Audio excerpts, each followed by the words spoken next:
Hello दोस्तों, आप सबको मेरा YouTube channel baby funny drawing tutorial में स्वागत करता हूं। और आपको मेरा वीडियो पसंद आए तो आप जरूर लाइक कीजिएगा, कमेंट दीजिएगा, शेयर करना बिल्कुल मत भूलिएगा। और आखिर में मेरे इस चैनल को सब्सक्राइब जरूर कीजिएगा, जिससे मेरा पहला वीडियो का नोटिफिकेशन आपके मोबाइल स्क्रीन तक आए। तो आज हम बनाने जा रहे हैं इंडियन नेशनल फ्लैग, हमारा भारतीय तिरंगा झंडा। तो देखिए मैंने किस प्रकार राउंड शेप में घुमा घुमा कर 4 लकीरें खींची हैं। आप उसी को फॉलो कीजिएगा, बहुत ही आसान स्टेप्स हैं और ये आप पहले से जानते भी हैं। तो देखिए मैंने इसे थोड़ा क्रिएटिवली बता दिया है कैसे हम 3D इफेक्ट ला सकते हैं। तो पूरा शुरू से लेके पूरा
भारत भाग्य विधाता।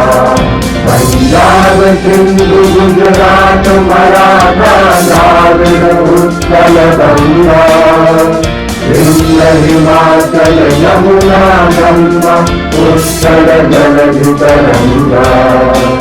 तब शुभ नामे गावे, तब शुभ आशीष मांगे, गाहे तब जय गाथा।